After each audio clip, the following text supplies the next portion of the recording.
Hello everyone, this is Zeeebo speaking and welcome to today's AFK journey video. So in today's AFK journey video, we're going to talk about the one selection Hypogean team for the free-to-play players with regards to F4 bet itself. Okay, anyway, I'm just joking guys. Welcome back to today's AFK journey video. So, that was just me trying to speak really fast, but I think it's kind of challenging unless you have a script or you're very used to what you're speaking.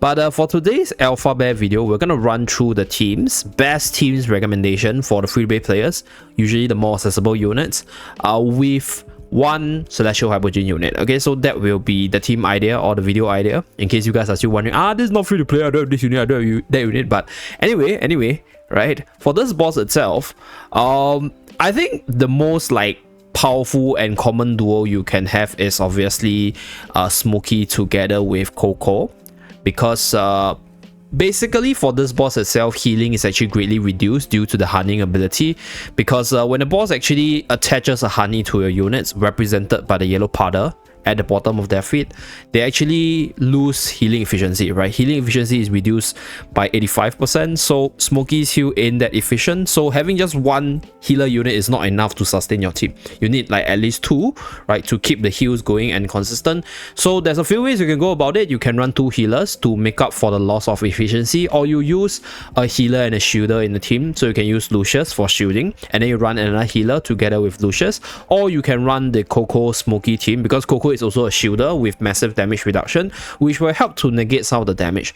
Another thing to take note of for Alpha Bear is this honey shower, where you need to consistently have one unit on the front line to prevent the boss from doing the 500% damage to all enemies, or that massive earth slam damage, because this 500% to all enemies, which is your team, basically kills you as well. So these are the two things you need to take note. And obviously, right, as I mentioned multiple times, you want to slow down the hunting process. So you want to have at least one unit on the front line, but you don't want to have too many melee units, because if you have too many melee units, then right, you're gonna get honeyed really fast, and that's where you will trigger the ultimate ability really fast, the Mega Swarm side. So that's that. Okay, so with that, we'll start with the very first team.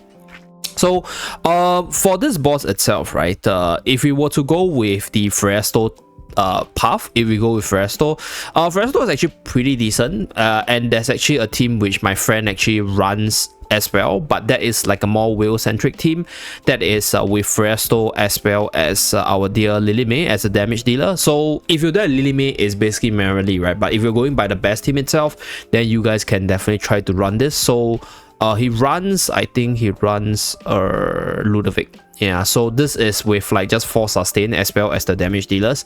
So this way, our dear Fresto will be on the front line to sort of soak up the hunting process, and then you have so many sustain to keep your team going, together with Ludovic as well as our dear Smokey being able to do damage, which allows you to sort of make up for the damage differential. So I'm going to showcase this team.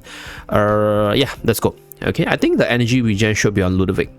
So this, I'll say, requires quite a bit of stats on all your units, so it's not like the most recommended. I have another team which I used to run a lot, so this is I'll say the more free-to-play friendly team before Lily May, right? But I think Lily May is a better character, so if you guys are new to the game, just started, and you have a lot of resources, then I think you should go for Lily May. And for today's video, we will base on Lily May being the best carry. So if you don't have Lily May, right, you don't have the resource to go for her, or you don't intend to spend on her, then you should actually use Merrily in her place. Basically serves the same role, because they are basically the damage dealers, and then for Lily May and Merrily, you can just slot them in, but Merrily will obviously be a little bit weaker towards the endless stages itself. So that's the carry position. As for the supports itself, is usually Smokey +1, but I think a double healer is the way to go if you are limited in terms of resources and you're just not lucky enough to get Smokey. Then running a double healer, for example May and Lucius, or running a Hewin, right? If you're in the new season itself, Hewin has a seasonal buff.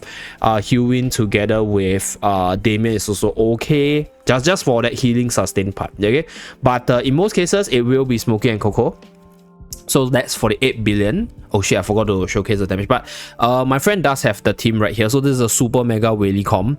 I would say this comb works if you have enough stats to survive enough that your healers can heal up enough. So this is the damage distribution. Should be the same as his, just that my damage are a little bit lower because my overall tiers of my units are lower. So this is the team representation. Okay, so next one, if you're talking about using Rainer, so what Rainer does for your team is that Rainer actually sends a unit in.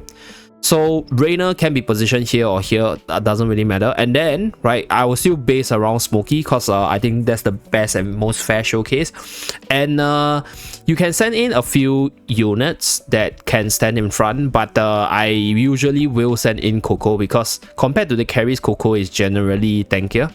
And in terms of the Coco being on the front line, it also allows Coco to actually charge up the ultimate faster because she's taking damage from being honeyed. So when the boss honey you, the boss actually deals a little bit of damage over time, which speeds up the ultimate. So therefore we are sending Coco in. And if you already have one unit on the front line, right, what you want to do is you don't want to have too many units just being honeyed immediately. So the last unit to use is actually our dear Corin right now, right, for like this additional shield as well as true damage. Previously it was him, but right now I believe Lily May should be the better unit. So if you have Smokey as well as Lily May, you can do this. I don't recommend another melee unit because if you have Coco and like another melee unit up front, you're just gonna get honeyed really fast. So what you want to do is to send in Coco and let Coco be the frontliner, and then you have all the other units being the range types. Yeah, so I'm just gonna reposition a little bit for like better damage numbers.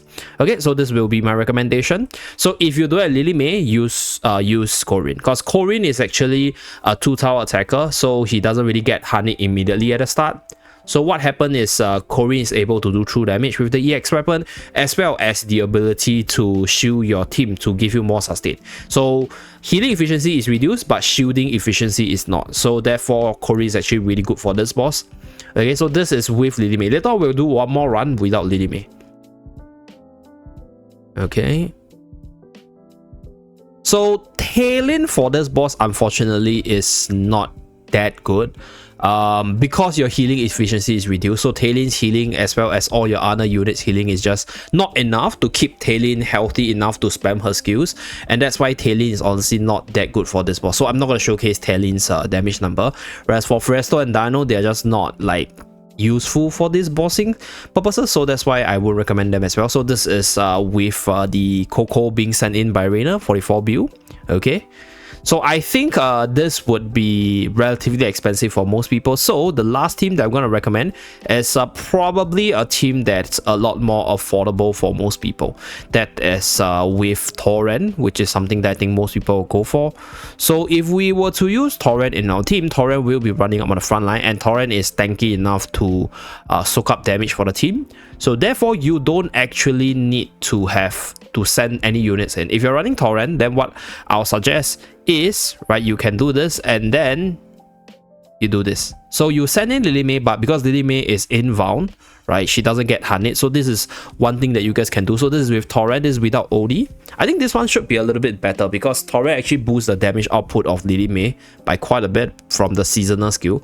So this boss is only available in the Song of Strife season right now. I think it will become a permanent boss in the future, but right now with the seasonal skill on Torrent, Torrent can both act as a tanker, frontliner, as well as a debuffer. So that's where Lily May can do more damage. And since we sent in Lily May immediately flies around with the ballet, so she doesn't actually get I'll say like honey immediately. So you only have Torrent being honey at the start, so this will sort of slow down that honeying process. So you guys can see that Smokey's healing in actually recovering enough for the reduce in HP because of the 85% healing efficiency reduction. So that's where the shielding from Coco comes in to help you survive better. Okay, so Smokey died unfortunately. Okay, we did 45 build, so this is another variation. I would say this is probably a variation that people will go for. Although Smokey as well as Lily May, they are not conflicting, so I think it's perfectly fine. So if you want to go for Smoky, I mean for OD, for the additional Mauler faction bonus is also okay. If you want to use Torrent to tank up, or you have Torrent at a higher tier, then use Torrent. So whichever is higher tier for you, use whatever unit, but just remember to send in a unit and then just leave one unit at the front line. So you need one unit to be standing in front all the time. Okay, and Kori is not the best target because Kori actually is a 2 tower radius. So right, I'm going to showcase another team with our dear Corin right here. So Corin right here, and this one I'll put Skalita. Okay, so we do Corin, and then what we will do, okay, Corin is not actually a very, no, it's not the good option. He will actually just melt because he's not directly in front of the boss, and Skalita only lands later on, so you still need a frontliner for this. So if that's the case, then what I'll do is I'll put in a Lucius in this case. Okay, so this will allow Lucius to stand on the front line. So this is with Skalita. So I'll just use Skalita as an example, but you can use the other units like Lucius and Corin because they are shielders. They are not reduced in their shielding efficiency. So they can help to keep your team alive with Smoky protecting your team. And then at the start of battle, because Corin is a 2 tower attacker, he's not hunted immediately. So Lucius will be the frontliner standing on the front line, and Corin will be this shielder that stands 2 tower away, so he doesn't get like targeted, or you can still have a unit sort of bait out that third skill to prevent the earth slam to all your units. Yeah, so right here, not that good in terms of the damage number, 37 billion. Okay, so this is just a suggestion that I can use for you guys. Just remember to always have one unit on the front line. So Lucius is okay as well. I think instead of maybe Lucius and Corin, you can use Coco, Lucius, and Melody as well. I think the numbers will change according to who you use, but Skalita also ain't exactly like the best bosser for this boss, at least not her alone, right? Because like she's a melee unit, so, and she comes down quite late, so by the time she comes down, I think most of your units would have been hunted, and then her buffs just doesn't last throughout that long. But I think she is still an okay option to use if she's one of your strongest units. So just one more team for you guys, just a really quick one, and then we are done for today. So this is with the very standard like OD together with frontliner. Okay, so since we have this, right, then what I'll do is I'll just use another, for example, Shakir. Yeah, I'll use Shakir as well, because Shakir is a good frontliner with that haste buff, and Lily May as well as our dear Skalita later on will benefit from it. So this is one team that you guys can use as well. Okay, so Shakir has the aura, charge up. Okay, so this is the aura benefiting the frontliner Smoky as well as Lily May, as you guys can see from the circle. And then when Skalita descends, Skalita will also benefit from the buff from Shakir. So this is the Mauler variant with Skalita, and Shakir is like your frontliner for the team. So this is just one idea that you guys can try. Okay, and then we still have the defensive power of both Coco as well as Smoky. Very good stuff there. Okay, so I think we should be able to hit like the 40 plus build mark, but I'm not sure what's the pick. Maybe 43 build. Yeah, because we are starting to melt. 43 build. Oh no, not 43 build. Oop, everybody melted. 41 build, 40.8 build. So this is another team idea for you guys. Okay, so generally that's pretty much it for this boss, right? The idea is just the pointers that I mentioned, and then slot in the best units you have based on what you are training up. Right, most people would be Reina, so if you're using Reina, just remember the unit you swapped in. Better to have a unit that can free themselves from that very first wave of third skill itself. Okay, so that's it for this video. Thank you very much for tuning in. Do remember to like and subscribe to see more, and I'll see you guys again in my next video. Bye guys.